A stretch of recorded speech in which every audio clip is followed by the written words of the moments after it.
আমার মাথার এই যে ব্যান্ডটি দেখতে পাচ্ছ, এটি কিন্তু আমি নিজ হাতে বানিয়েছি।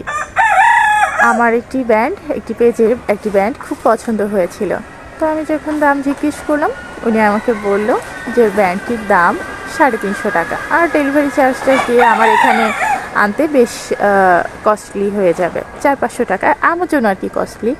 তো আমি ভাবলাম একটা ব্যান্ড আমি এতগুলো টাকা দিয়ে কিনবো, এটা তো আমি নিজেই বানাতে পারি। দেখো, এটি কিন্তু সম্পূর্ণ আমি নিজ হাতে বানিয়েছি। আমার বাসায় থাকা একটা সুন্দর নতুন একটা কাপড় দিয়ে, আর তার উপরে কিছু পুঁথি বসিয়ে দিয়েছে। সুন্দর হয়েছে না ব্যান্ডটা যদি তোমাদের ভালো লেগে থাকে একটু কমেন্টস করো তো। আমি অনেক খুশি হব যদি আমার এই নিজে হাতে বানানো ক্রিয়েটিভ জিনিসগুলো তোমাদের ভালো লাগে। আমি এরকম অনেক ক্রিয়েটিভ জিনিস করতে ভালোবাসি। যে কোনো জিনিস দেখলে আমার